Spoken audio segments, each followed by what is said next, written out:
Have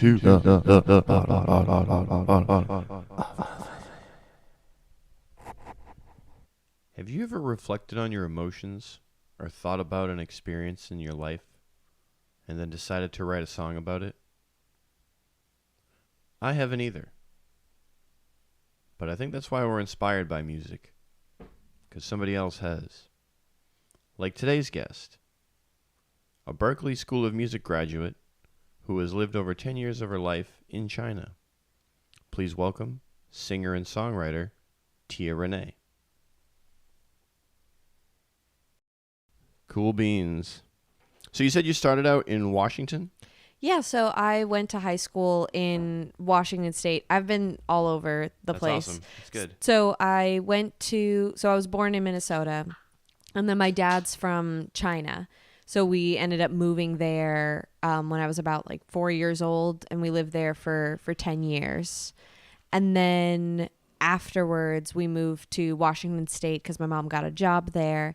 And I was there until my senior year of high school. And then I moved here for college. So a lot of traveling, a lot of different homes, all That's that kind of great. stuff. And you went to Berklee, right? Yeah. Berklee School of Music? Yeah, I went to Berklee College of Music from 2019 to 2023 and got a degree in songwriting. Awesome. What instruments did you play like before did you learn instruments at school, or did you learn more about songwriting? I learned more about songwriting. I did it's interesting. So I didn't learn any instruments through Berklee. I did learn instruments when I got to Berklee, my dad got me a gift of this traditional Chinese instrument called the zhongran.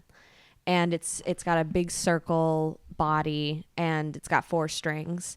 And while I was there, I tried to learn how to play it and incorporate it in my music. So that was a fun side project of mine.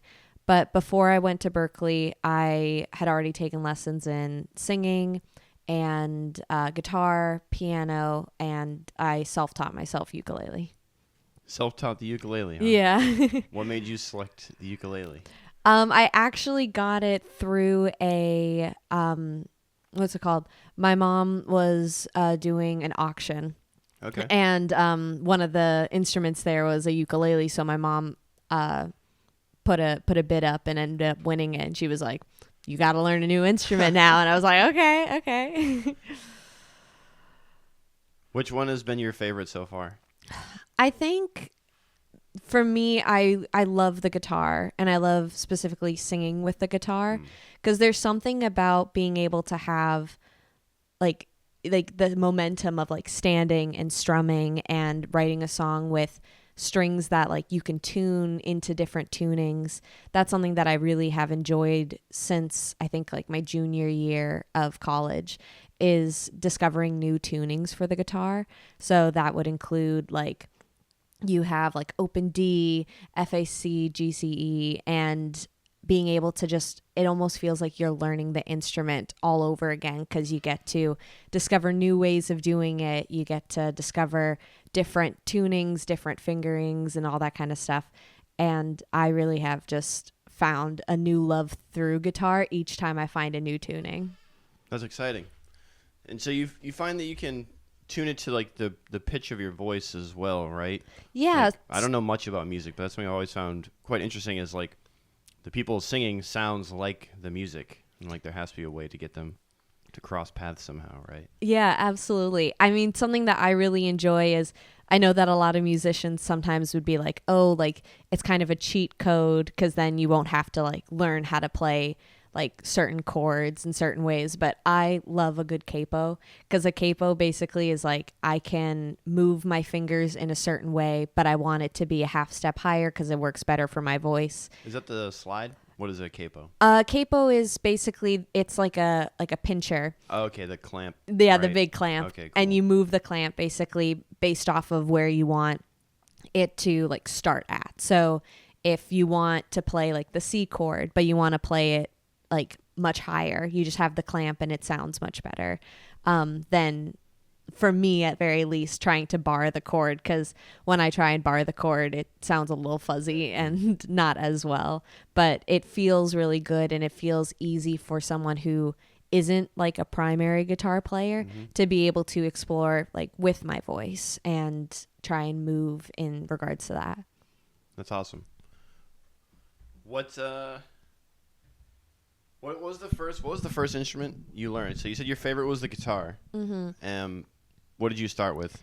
I started with voice. Okay. For me, like You're just singing, yeah, a big singer. I even have like a video still like on my phone where I'm 3 years old and I tell my parents, I'm like, you don't sing, I'm singing. It's this my stage. You don't get to sing. Wait for me to be done. And then I sing, You've Got a Friend in Me. So I think for me, like performing and singing has always been something that I've been really passionate about. My grandmother introduced me to musical theater at a very young age as well. And I think for me, like musical theater and singing has always been something that I've been really passionate about and I've really wanted to pursue.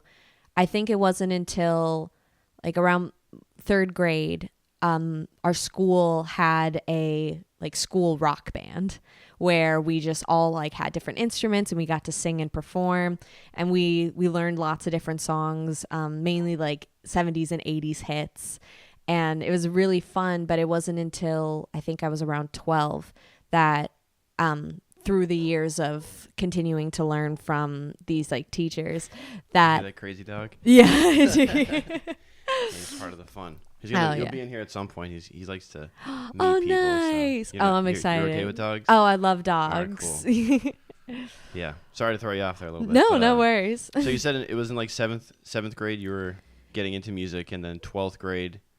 No, What so happened there? it was around when I was 7 that Okay. I started doing like rock music, and when Okay. I was 12, which I guess that is around 7th grade, that I had a teacher who was saying, "Hey, like I think that you can like push your music even further if you learn how to play the guitar."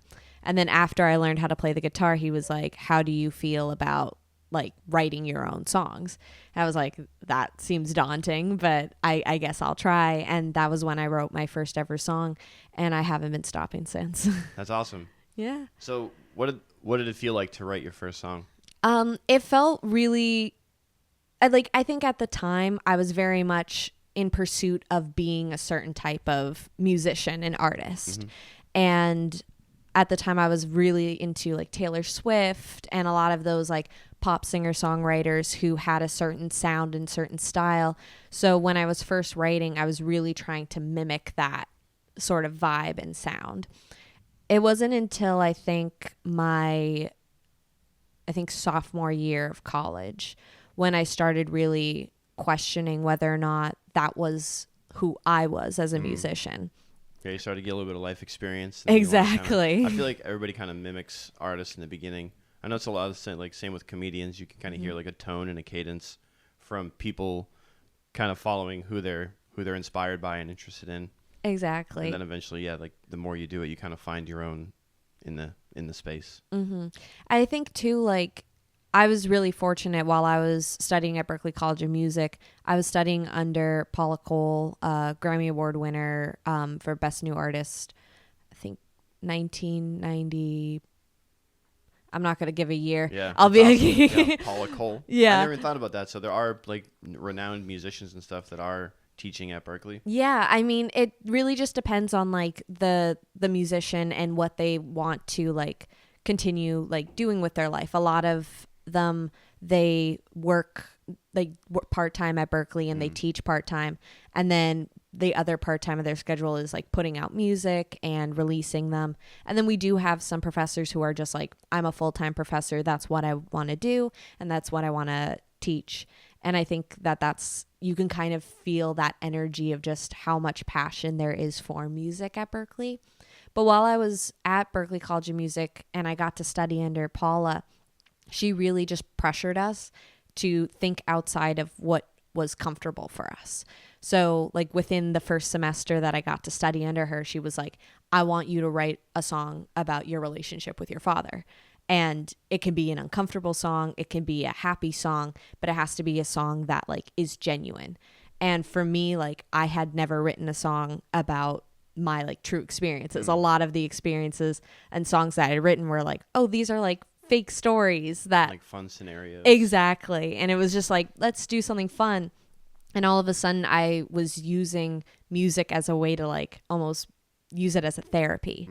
And it wasn't until I got to that point that I realized that the music that I was writing was not the music that I wanted to produce, because it was fun and it was exciting for me to be able to like create something, but it wasn't something that I found really healing. And I think that that's when I kind of did the switch over to what I do now. That's when you feel it more too, right? Yeah, exactly. Like you're really calling upon your experiences, and so like it resonates more.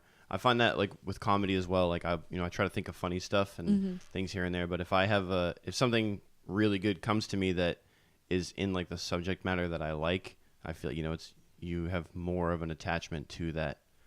So it's the same kind of idea, I guess. Absolutely. When you're writing a song, you start thinking about your life experiences, and you draw from the emotions that you've gone through, and it kind of helps it be cathartic. Exactly. And I think like one of the big things that I feel like a lot of people don't keep in mind, because they really try and figure out like, oh, what fits the algorithm, what fits, what is popular, what fits what people like. I feel like the reason why we see a lot of these new musicians kind of blossom into the world is not necessarily because they're fitting what's popular today, but more like they are really proud of the work that they're doing, and they are really connected to it, and they're doing it for them rather than for doing it for a mass media.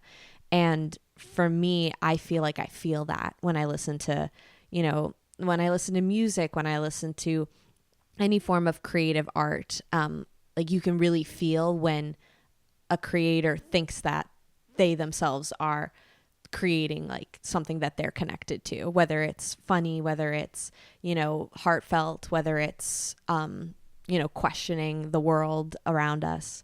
I feel like you can really feel when someone feels genuine to their art. Absolutely. Yeah, that connection is what it's all about. It's really just like when you start to like write something and create something, it's really inspiring how it just comes to you, right? It's like a call from the universe somehow to express your art and creativity. Yeah, it was actually really interesting. I remember having a conversation with my mom that was very similar to this, where she told a story about how there was this woman who had an idea for a book, and she like had this idea for like years, and then eventually was like, you know what, I don't think I'm ever going to write this book, so I'm just going to like let go of it. Like I'm never going to touch it again. And then years later, she found out that this other woman had written the idea for her book. And she had never met this woman. She had never like had a conversation. So she said like, hey, like what brought you the idea for this book? And she said, one day it just like came to me. And around the time when it came to her was when the first woman like let go of the idea. Oh, wow. So my mom was always saying, she's like, it doesn't matter what the idea is. If it comes to you, ideas are like their own entity. They're their own child. They're their own person. And it just depends on whether or not you want to be the one to nurture it and become it, like make it come into form, or if it's someone else's destiny to be able to take care of it. So I think in terms of that connection to the material, if you really feel that connection to that material, like you are nurturing it like it's its own child. And I think that that's so cool. Yeah, that is. I like that. That's really neat. Yeah. What year did you say you graduated from Berklee? I graduated in 2023. Do you find that a lot of people, I'm 32, so I call you, what are you, 24, 22? Yeah, 24, almost 25. Okay. So in your generation, and then people like younger than you, do you find that a lot of people aren't that interested in music, and they have kind of just like a general connection to it? I feel like it kind of flip-flops, because I think it's been really interesting. I have a lot of friends who are not musicians. And a lot of the friends that I have that are not musicians still have like their own passions for like creating music. And they do music as a side project that's not necessarily related to the job field that they do. And I find it really interesting coming from someone who's like, oh, like because I chose music, I had to go to school for music and I have to do music full time. So for me, it was really interesting seeing people who had the same exact passion not necessarily choose like the college to career path to still have that connection. But at the same time, I also have like gone to concerts before where I'm like sitting there and I'm like listening intently to like the musician like talk about their art or like perform, and right next to me is someone who's like talking to their friend. And it's really frustrating as a musician because I'm like, I'm trying to really dive deep into this artist and what they have to say and what they're singing about, and you're talking as if you're at a party. So I think there's definitely a different relationship to music that we're starting to develop, especially in the TikTok age, of just being like, you almost have to, you know, those like TikTok videos where there's like a video, but right next to it is like Subway Surfer. Yeah. Like, I feel like we're in an age where a lot of people don't have that like ability to just sit there and enjoy art for itself. It's true. Yeah, I'm planning on making, I got some costumes. I want to make some videos. I'm going to dance and then cut it with my podcast of talking. I love that. But I was thinking, yeah, like back in the day, you had like a record, right? Mm-hmm. And you would put the record on, then you'd put on headphones and listen to that music, and that was the only thing you did. Mm-hmm. And even all the way kind of up until like when I was in high school and stuff, there was iPods, so you had to like select your music, put it on the iPod, and then listen to it. So you had more of a connection than now. It's like everybody just has Spotify, and there's playlists, and then it's like, since every song is kind of available to you instantly, I feel less people have a connection to like favorite artists and favorite songs. Like, I don't know, I feel like people are missing out on the feeling that music can give you by just appreciating it on like a commercial and like surface level. Exactly. And I think something that I find like as a smaller artist is really frustrating about Spotify is Spotify doesn't really amplify smaller artists' voice. So you're sitting there and you just hit shuffle on your liked songs, but Spotify really is pushing the bigger artists on your liked songs. So a shuffle is not a shuffle. A shuffle is Spotify's way of being like, hey, do you remember this big artist that you liked their one song of? We're going to keep on pushing that. And then that one small artist that you liked, because you don't hear them as often, we're not going to push them as much. So Spotify itself and a lot of those big streaming services are also not really catering towards like giving you a fully well-rounded like record of music. It really is picking and choosing what they think is going to be more liked and deserves quote unquote more streams. And I think that really is also just affecting the music industry as a whole outside of the audience, just the way that it's being curated. Yeah, there's a whole like background thought of these algorithms and these platforms and these ways to get your content out. I guess it's always existed, but before it was so centralized, it was kind of about like being more grassroots than it was appealing to this like entity or something. I don't know, this is whatever the algorithm is. But it is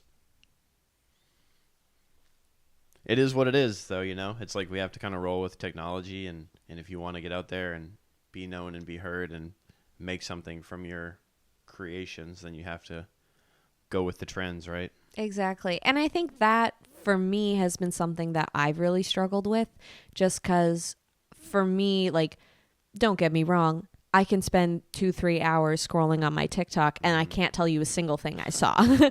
But as someone who like has to create, I recognize like from a consumer standpoint, like how judgmental and how like picky not only the algorithm is, but just the audience is, of like, I post this video if I don't get enough comments, the algorithm is going to say you're not popular enough. Mm-hmm. But also, like, if I get like a bad comment, it'll like be more popular, but will it be popular for the right reasons? And there's a lot of that like balance when it comes to social media of feeling confident enough to be able to post, even if it's a post that's bad.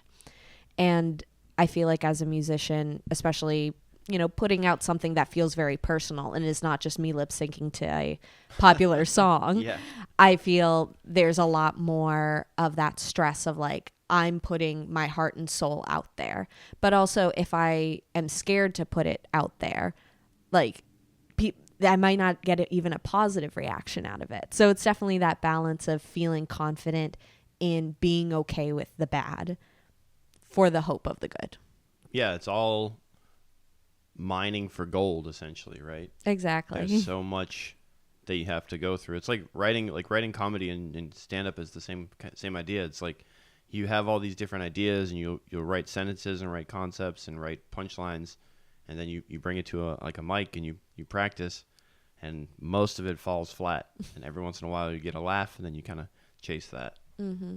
So how does it go at like when you write a song and then you like practice it? Do you bring it to open mics, or how do you kind of get it out to people? Yeah, so I think there's a lot of different ways where I get it out. I have done the open mic over at the Indo before, and I've really enjoyed that. I gig around Boston quite a bit just because I have a bunch of connections there still from college. And I sometimes perform like when I go home back to Minnesota. There's a lot of different ways that I like to continue like introducing my music to places.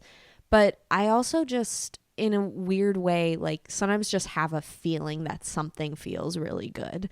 And I am pretty like self-centered in the way where it's like, if I feel like a song sounds good, everyone in my family and every one of my friends is going to hear it. Because I'm just going to be like, I like this song. This feels really good. I'm going to send it to you via text, and you're going to be like, now you're going to tell me how good it is too.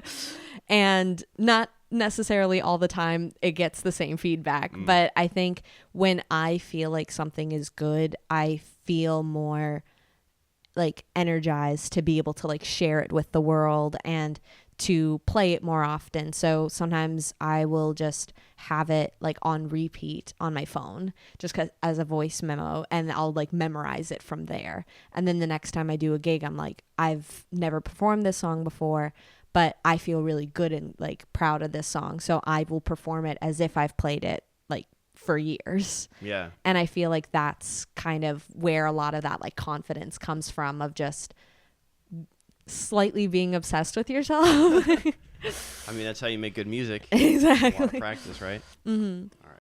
Very interesting instrument. And it's actually not even very like, I could be wrong if anyone wants to correct me, but I don't even think it's one of the more popular Chinese traditional instruments. Because when you usually like see a more traditional Chinese instrument, like you even see some of them like in like parks in Boston where you have street performers.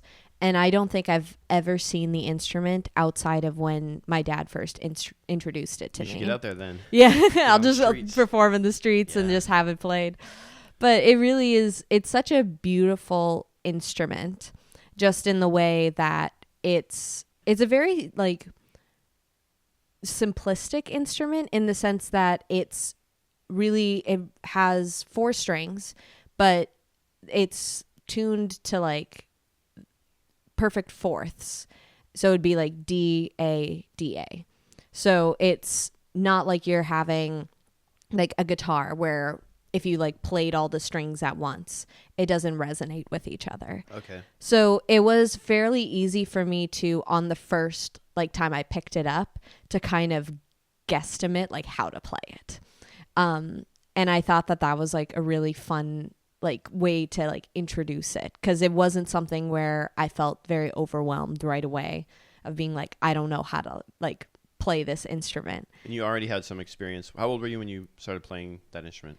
I was 19. Okay, It was so you had been playing guitar Yeah. before, and the ukulele as well. Exactly. Okay. So it So was it's just a longer ukulele. exactly. It was just much longer, and it was much easier for me to be able to pick up because it was my gift for being accepted into Berklee.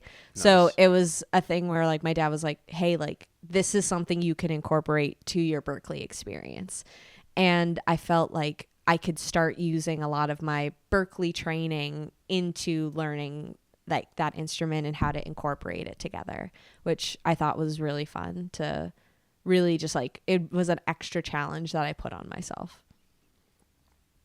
What kind of things did they teach you about songwriting at Berklee? It's really interesting. So I had two different types of like ways of learning at Berklee. My personal favorite was the studying under Paula Cole. I studied under her for the full 4 years. That's awesome. And it was truly an amazing experience because Yeah, while it's I always was good to have a mentor. it really was. And while I was studying under her, as well as Nichelle Mungo, who oversaw the course as well, it was really a whole experience of like, how can you express the human experience through your songwriting? And we had a lot of really like difficult challenges. Like over the COVID period, we were asked to write a song about the Black Lives Matter movement. And none of us in the class were Black.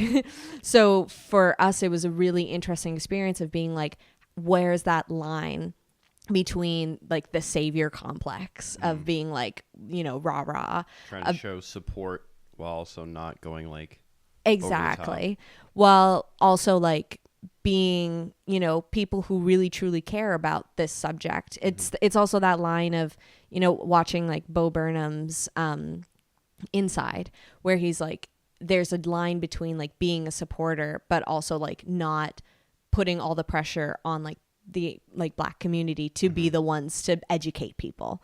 So that was a whole conversation where we all came into the classroom and we were like, none of us have a song because we all feel really like unsure as to where that line is. And we had a whole conversation about that. And I think back to that moment in terms of my songwriting, of just being like, we are touching on subjects that we're not necessarily comfortable with. And we're using this as like a therapy to be able to really understand each other and connect. And for me, when I think back to my college experience, like that's what I think of. Yeah, that's great. I mean, that's what music's all about too, right? Exactly. And I think, you know, I really did enjoy my other songwriting experiences as well. But my other songwriting experiences were really just figuring out like format and figuring out like the core of like what different songs entail. And as someone who doesn't really want to be like writing for necessarily like other musicians or pop musicians, it was something that I was really lucky to learn about, but it wasn't necessarily something that I was taking into my own like experience other than like, now I understand structure. So it was really a very like helpful experience, and I learned a lot, and I had some amazing teachers there. But when I go back and I think about my Berklee experience, I always talk about my courses with Paula and Nichelle, just because I felt like that was like when I was thinking about going to college, I was thinking about going to like, you know, 4-year Ivy Leagues where they were like, we're going to talk about topics that don't make you feel comfortable, and we're going to really just like dive deep into why does the human psyche feel this way. And when I went to Berklee, I was not expecting like having that experience, but because I got to have that, it really was like the best of both worlds. Yeah, that's great. You get to combine your passion for music with the cultural experience of college. Exactly. What do you find gives you inspiration for your music? It's mostly like life experiences, and then do you find like the songs just kind of come to you? Is it like a chorus first, or do you have like subject matter like you were saying that you've learned about that you want to dive into? Or yeah, I think it kind of differs depending on like the topic and depending on the source of where it comes from. Like sometimes it's a lyric line. I love being like really like I love being really into literature when I'm writing my songs. So taking inspiration from Greek mythology, from, old literature like the Odyssey, which I know is also connected to Greek literature, but using that as kind of a way to propel the story in a way that I'm not necessarily like telling you this is how I feel, but using that and kind of having someone like dissect it to be able to be like, oh, that's so cool that like she's saying that through this. And people like that too. Oh, like yeah. That's how you build an audience. You get people to resonate by, again, it's like the subject matter. Mm-hmm. So people are like, ooh, I like Greek literature and this music. Exactly. And I think for me, like, it also just feels really fun to be able to, like, I really like watching videos where like artists are like, this is what I meant by this. And it makes me feel really like cool when I get to say like, oh, like I knew that reference. That felt really cool. I remember in high school, I was in my AP literature class and we broke down Childish Gambino's Redbone using Genius lyrics. And that was one of the most fun experiences I've ever had throughout high school. And I think that also propelled a lot of my like lyric writing to be like, I want to be able to like have a moment where someone is dissecting my music in the same way. So that really definitely makes an impact on how I write my songs. Sometimes that is the source of it. For example, I have a song that I have a video of it on YouTube called No Hero. And the first line that I wrote is actually from the bridge where the line is, but you write me letters under pseudonyms. And I was like, I really like that line. I have no idea what it means in regards to what I'm trying to say. But then I kind of went backwards and broke down like, what do I want to say with this line? What does the song mean to me? How can I piece these together? And it ended up turning into a song from that. Sometimes it just comes from a couple chords where I'm like, oh, like these chords feel nice. I'm going to mumble sing something. And then whatever words come out, I'm like, ooh, if I like that, I'm going to write it down. So it is a like big mixture of things. And it really just comes down to what feels right in that moment and like what feels right in relation to the song. That's interesting. It's cool to hear. Comedy writing is quite similar. Yeah. So it's funny that it's sometimes like a thought will just come to you, or sometimes it's a story, or it's a moment in your day where something happened where you're like, oh, I'm sure this has happened to other people too. Because it has to be relatable, and people have to kind of understand what you're talking about and be interested in it, or they're not going to listen and laugh. Exactly. So it's the same, with music. You want them to relate and like the subject matter, I guess. Exactly. I think it's interesting because one of the big things that I've like noticed over the years is like when you think that you're alone, you're not. And even the most like narrow of subjects that you're like, oh, like I'm gonna explain something that was niche to me. I've noticed like when I've presented my songs in class, people have been like, oh, I've experienced that too. And I'm like, that's crazy because I thought that was an only me problem. So it made me kind of realize that when I'm writing songs, you can be a little bit more flexible with like how specific things are, because everyone there's 7 billion people in the world. At least one person's dealt with the same problem. Yeah. You need to make a song for them. Yeah. Have you been back to China after you left? I've traveled back to China a few times since I left. The last time was a couple summers ago. It was actually, I think, the summer after I graduated. And it was a really interesting experience. So my dad actually is in the film industry in China. Cool. And has a lot of really great connections there. So I was really lucky when I was there, I got to meet like the head of the China Sony music industry. I got to meet a lot of amazing like A&R people, a lot of amazing songwriters and musicians. And I got a chance to not only show them my music and like hear like notes and tips on that, but also get to understand what the Chinese music industry was looking for. Because a lot of the music that I write is very like folk rock Americanized like music. And one of the musicians that I met, he even said like, your music is very catered towards like the American audience because it's very like Tori Amos like style, and China just doesn't have an audience for that. Like this Why is not? what I think a lot of what they're looking for is very like, I don't even know if there's an Americanized version of it. And I think a lot of really big record labels and stuff like that, they are more like focused on, we are recreating what is successful. And I think that that's kind of That's the drum with the whole industry. exactly where it's like, okay, but like you need someone new to pop. I mean, that's why we have artists like, you know, Capo, who's like, she is doing something that's completely new, that's completely out of the box, that people aren't doing. But the reason why she's going to keep on dancing. Exactly. And she's got to do something that's completely different.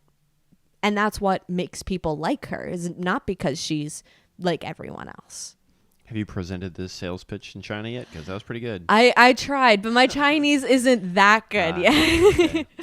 I tried to translate it to my dad and pass it on, but unfortunately it didn't go that way. I saw a video. They have like they do like an America town there. They build like a Aspen, Colorado or something. Have you seen Really? that? Yeah, it's like, I don't think I've seen it's that. literally like an entire city. They have all American looking houses and stores and businesses, and like the houses look like American style houses, and the stores and the streets and everything.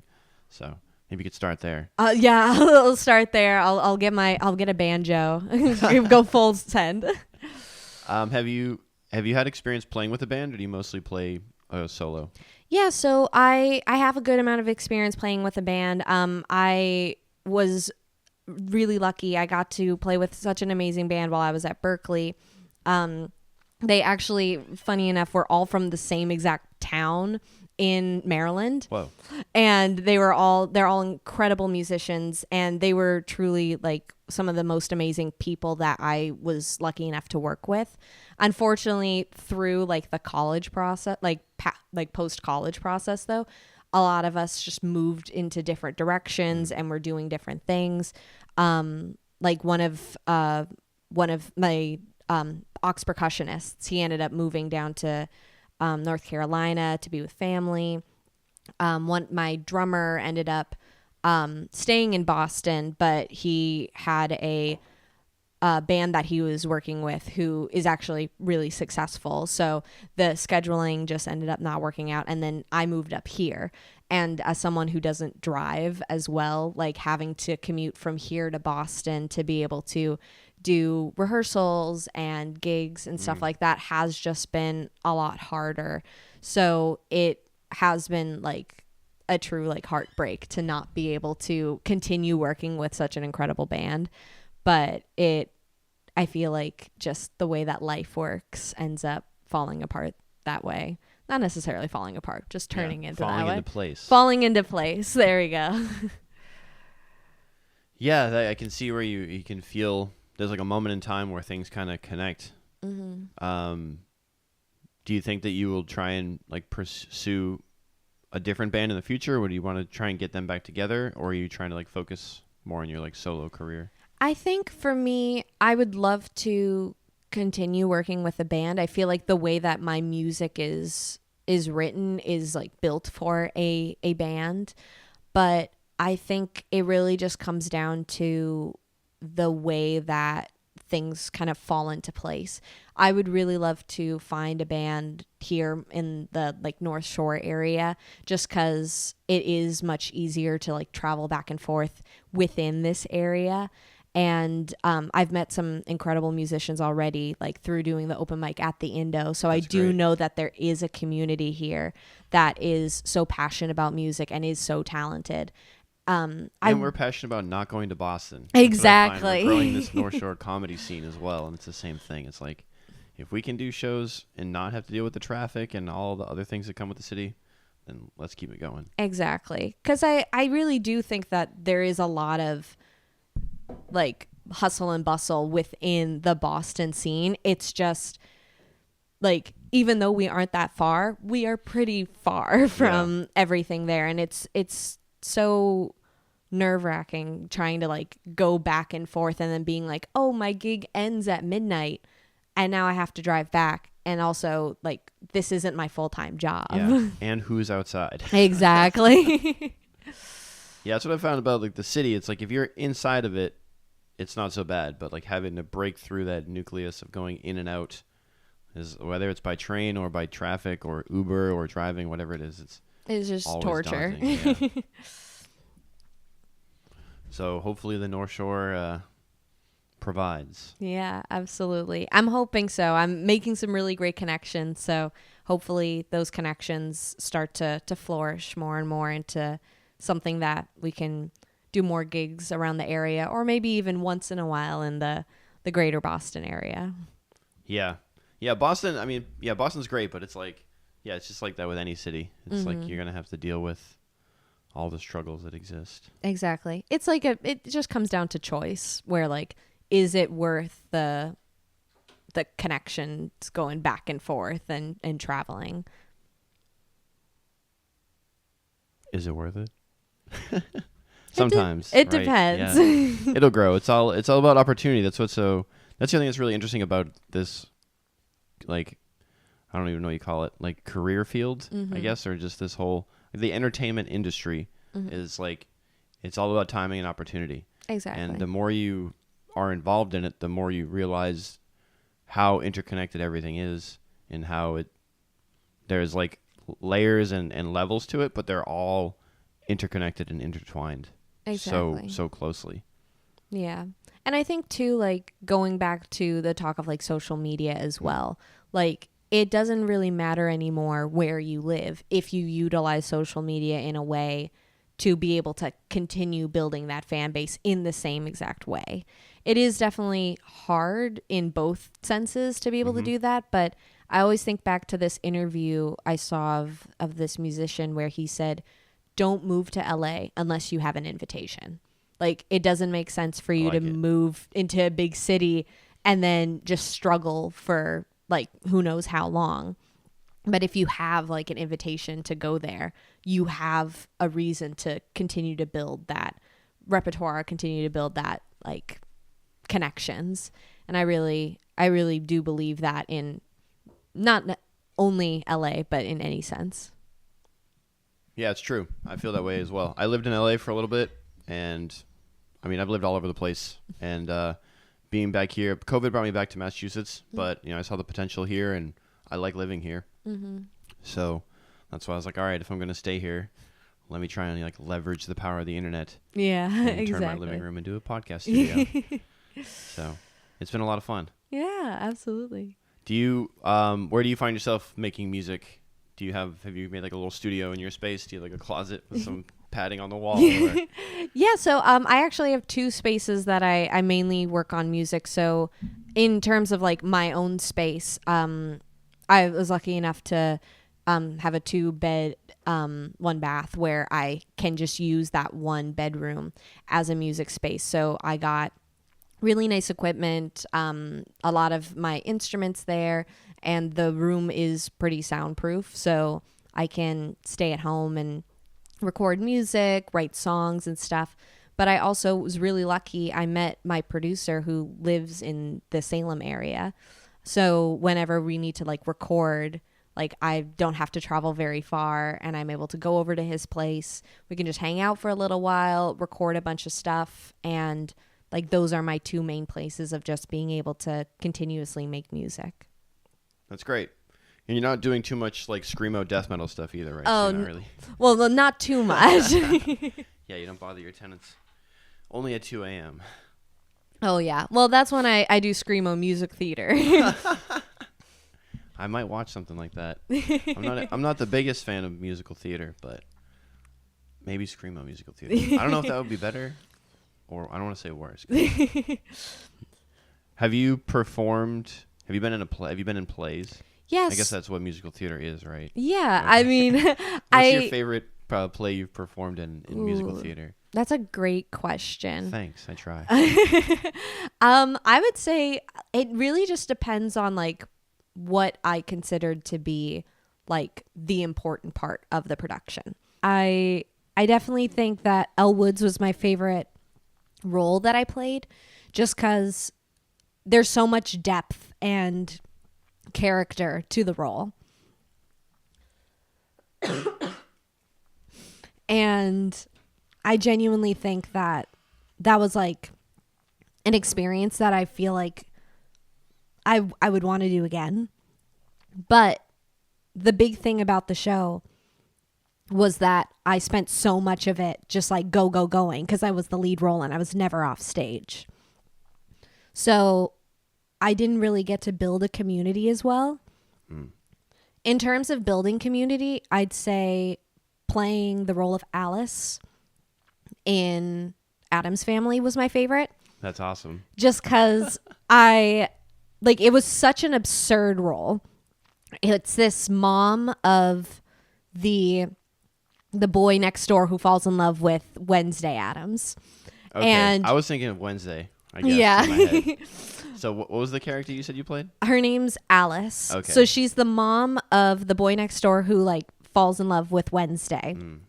And she spends like the first half of it just being like super like, oh, like everything's so like fine and dandy and nice and rainbows and sunshine. But then she drinks this truth serum and then just completely like unleashes this like monster inside where she's like, I've been unhappy for years. Everything's horrible. And it was just such a fun role to play because not only the director gave me like full like, you can do whatever you want. Just unleash, like go crazy, which was really fun. But also a lot of that like community that I built where I just got to hang out with a lot of people backstage, got to really like hang out with the cast because I was in a lot of like group scenes. And for me, that meant so much as like a community. That's what I really love theater about is Absolutely. that sense of community that you build. Yeah, it's so fun. That's one of the biggest things that I think back on about the military is like, I'm like, oh, there's not really that many instances in your life where you're like with big groups of people and you're all like on the same page with something. Like if you're trying to do a play or like, we would have like field days or like just like your coworkers. There's so many of you working in an area that you can go out with like a group of like 10 or 15 people and you're all like military people, so you have that connection. And Exactly. it's like the comedy scene is the same kind of thing. There's like you go to the open mics and you see all your friends and you're like, hey, it's the same like 20 people that I see every week. Like, how you guys all doing? So it's really what everything's all about and what we need as humans is that connection and that community. So it's just fun trying to find different ways to build it. Exactly. And I think too, like being able to create that community is so important to us as humans because I now work like a remote job part-time and I didn't realize how like draining it is to be alone until that happened. And I think I've really just truly enjoyed being able to find outlets to connect with people and be together with people because like it's like you said, like that's what we need as humans. We don't realize it until it's gone. Because we're like, when we're overstimulated by like having too much connection, we're like, oh, I can't wait to go home and not do anything. But then once you have that opportunity to do that all the time because you're never leaving your house, you're all of a sudden realizing like, wait, like I miss having a band. I miss doing theater. I miss like having community. And I think, like you said, being able to do like open mic nights and stuff like that really do change like, it feels like it's not going to be a full community thing, but once you do it often enough, you start building that, and that really is something special. Yeah, it's very rewarding. So you said that you lived in China from 4 to 14? Yeah, for 10 years. And your father worked in the film industry out there? Yeah, so my dad still works in the film industry there, so we have kind of a interesting like family like situationship where me, my sister, and my mom, we live in the United States full time, and my dad works full time in China. So we do call every morning and night. We check up on each other, and it's a very like we still feel like we're there all the time, but it's definitely very different than, you know, your average family kind of dynamic. But yeah, we lived in the United States full time with my dad here until I was 4, but he was starting to like want to, so he's an actor and a director, so but he wanted to at that time like build up his presence in China more, and especially at a young age he didn't want to be like traveling back and forth as much for like a kid's like sense of like, you know, where is dad. So we moved to China, and I went to elementary and middle school while I was there at a international bilingual school. So half of my schooling was in Chinese and half of my schooling was in English. And it was really funny because like I would take a math class in Chinese and a math class in English. So I would learn how to do algebra in both languages. That sounds confusing. It is confusing, but it also was helpful because you get 2 hours of math instead of just 1. So it's like, oh, that's why that works. Your excitement about extra math is interesting to me. I mean, I think it was just, it would have been much harder if it was an extra hour of different maths. Because it was the same one. It just felt like an hour of tutoring in a different language. I like it. Yeah, you get to reiterate the information. Exactly. And from like a different... Is math... Is it like a one-to-one translation for math? Like most things are like... No, it's like the gist is the same. But like if you go one-to-one, it doesn't make sense. So how does math work? Math pretty much works the same, but the wording is different. So specifically, once you pass 1,000, it gets confusing because when we go in our thousands, we're like, oh, 1,000, 10,000, 100,000. They go 1,000, new word for 10,000, and then 10,000, 100, 10,000. So it's like the way that they word things is different. And if your brain doesn't think in that way, but you think in like, if your brain thinks in different ways for different languages, it makes it harder to immediately translate it into a way that makes sense. So I think a majority of my schooling in math was trying to figure out what those words meant. So you went to an international school. How was it in terms of like in compared to a traditional Chinese school? You were in Beijing, right? Yeah. So in terms of like a traditional school, like in Beijing, Chinese, and then your international school, what would be like a big difference and similarities between the two? I'd say like in a weird way, the international school was like a halfway point between a traditional Chinese school and a traditional American school. So you have like when you're learning like English language, when you're doing, you know, anything that's like in English, you have teachers from all over the world. You've got some from America, you got some from the UK, and like all over Europe, but they are teaching you the like English language version of something. And a lot of the ways that they teach is based off of their education and how they teach things. And then the same goes for the Chinese teachers. A lot of the ways that they teach things is very much based off of like how they learn things. I would say like based off of like our general like idea of like what a Chinese school is like. A Chinese school is very much like rigid with like the rules and how things are done. I'd say the Chinese teachers were way more relaxed in their teachings, where it wasn't as like, if you can't do this, this, and this, you're a failure. Interesting. Whereas the like English teachers, I would say, were much stricter than in America. I would say it was a very huge shock when I came back, because I was much more like it's very interesting how relaxed the American school system is. Basically, like when I was in high school, I'd like get a bunch of like stuff done and I'd do my tests and I'd be like, oh no, like I got like a 96 on my test when I like thought I could do better than that. And then my teacher says, okay, we're waiving it to be like the second highest score. So all of a sudden I have over 100% in chemistry. And I'm like, okay, I shouldn't be having over 100% in chemistry. I'm not passing, like I'm not getting an A+ in every test.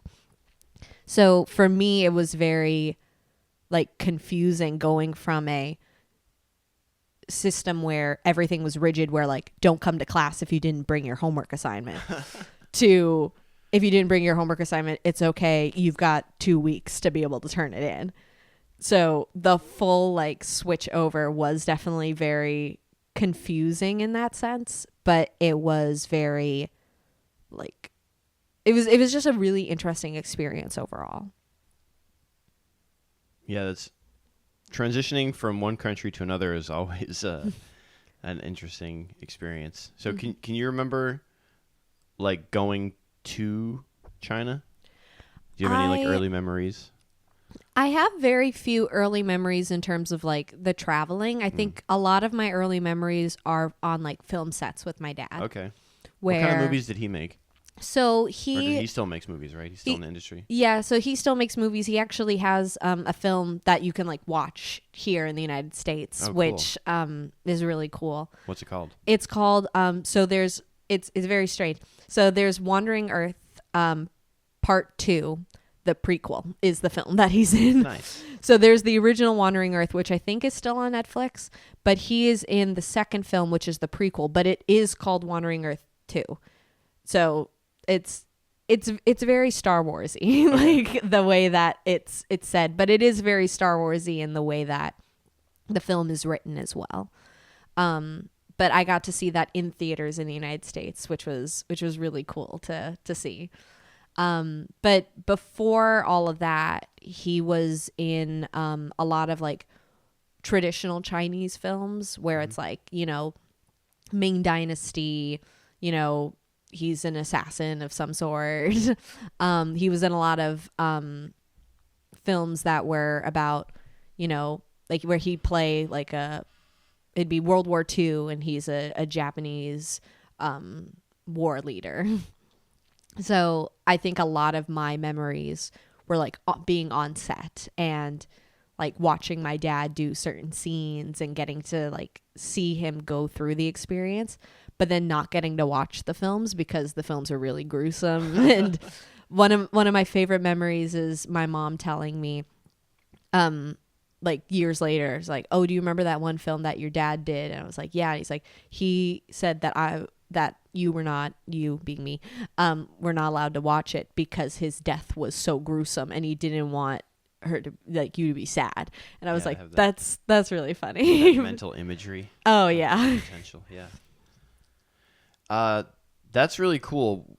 How did your father get into the film industry in China? Did your grandfather? You said your grandparents did something like that too? No. So my dad actually got in through going to a film school in China, where pretty much like went immediately like out of college, he was given a deal to like act at this like really prestigious theater very close by, and right after that he was given a contract to have his own TV show. That's awesome. So he must have been talented. He's pretty charismatic. Yeah, very charismatic. That's great. And but it was really interesting because once he married my mom, he like moved to the US and the industry, it just moves so fast. So by the time he moved back, he was a nobody again. So he spent a good amount of years just trying to like work his way up to get like better roles. Mm-hmm. And it wasn't until I want to say like either 2014 or 2015, he got a role as a serial killer. And the director gave him a lot of like free choice as to like how he wanted to do it. You're like, Dad, why are you so good at this? It's like, why do you do that? But like he made so many like individual choices about being the serial killer that just became wild, like, trends around China. Like, he smoked the cigarette backwards. And apparently it became such a big trend that people were like in hospitals because their hair was like on fire. And he's like, it's not for you guys to do. Like we're acting in a show. Yeah. Entertainment. It's like there are people on standby. But he ended up like that ended up propelling his career in such a way where like people were just constantly sending him like offers for shows, and he got to be picky about the shows that he was doing. But it also meant that he was like nonstop. And that's when he ended up staying in China for like long extended like periods of time. Well, it sounds like your family's been really supportive of your music career. That's really exciting to like have a creative family to also be like show you that there is a path for it.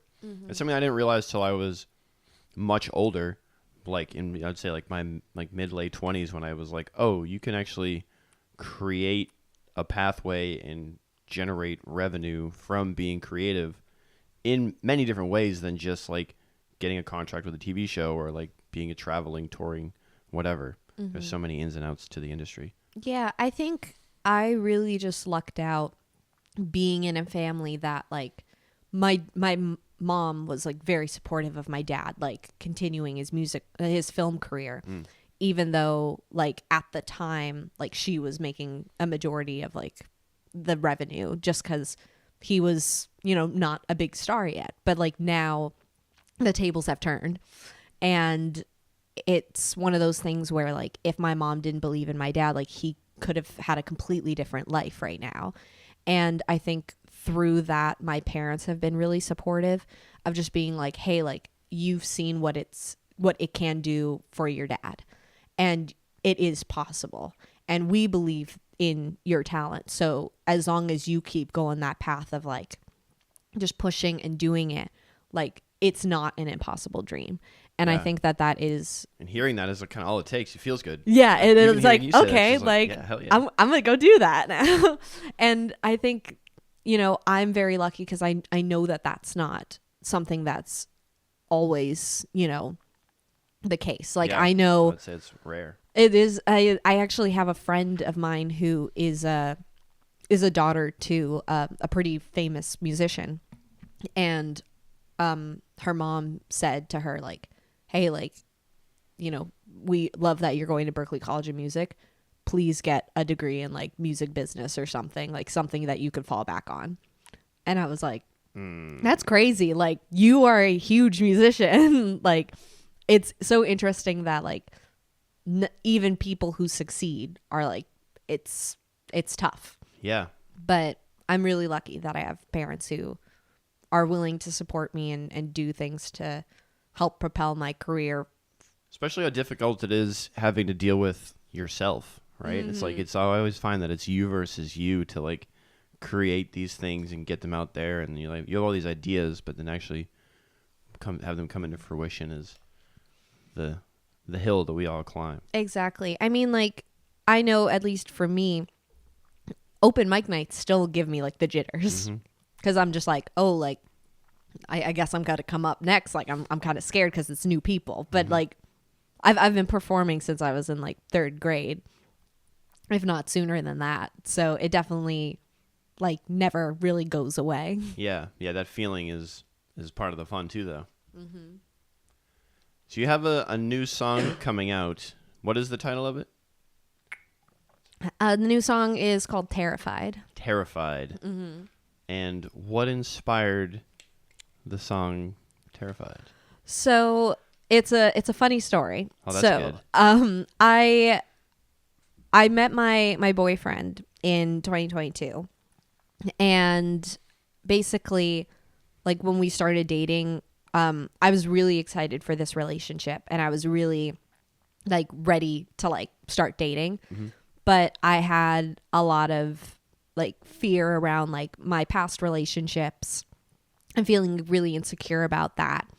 So I decided to write a song as kind of like a therapy to be like, I'm really scared to enter into this, but I like feel really comfortable with you. And I know that I'm not scared because you're a terrible person and because you have malice. I'm scared because like you don't. Like it feels really scary to enter into something that seems really healthy. So I wrote the song, and it was kind of just a way for me to really like let go of that fear, or at least just like accept that it's there. And then 4 weeks into us dating, my boyfriend had asked me to be his girlfriend, and I was like super excited, and I said yes. And within 5 minutes of him asking me, I asked if I could borrow his guitar so I could sing him this song. And I don't know what came over me to make me feel like, hey, like this song about how I'm really scared because I have trauma, like you should hear it right after you ask me to be your girlfriend. Second thoughts. Like, let's solidify this now. Yeah. But no, it like is one of my favorite songs I've written, just because it is something that's a little bit different than what I usually write. I usually write more like folksier type music, and this one's a little bit more like pop punk ish. But it's more relatable, like it's more from your heart, right? Exactly. And it's also like calling back to your professor that you really liked. It's like what you try to push you to get out of your comfort zone. Exactly. So you're kind of following that path. Exactly. And I think like it was something that I felt was like it really helped me in that moment, but I found it to be really like I've heard other stories that are very similar to that, and I'm like, oh, maybe like this is something that other people will relate to as well. So I worked on it with my producer. And it'll be coming out this coming Tuesday. Yeah. That's awesome. That's really exciting. Where will people be able to hear this song? It's gonna be on all the platforms. Yep. So it'll be on all streaming platforms. You'll be able to hear it on like Spotify, Apple Music, on YouTube Music. Buy it on iTunes. Excellent. Buy it on iTunes. Well, Téa, this has been a lot of fun. Thank you so much for having me. Yeah, thank you for coming by, and good luck. Thank you so much. All right. That's it. We're done. Yay.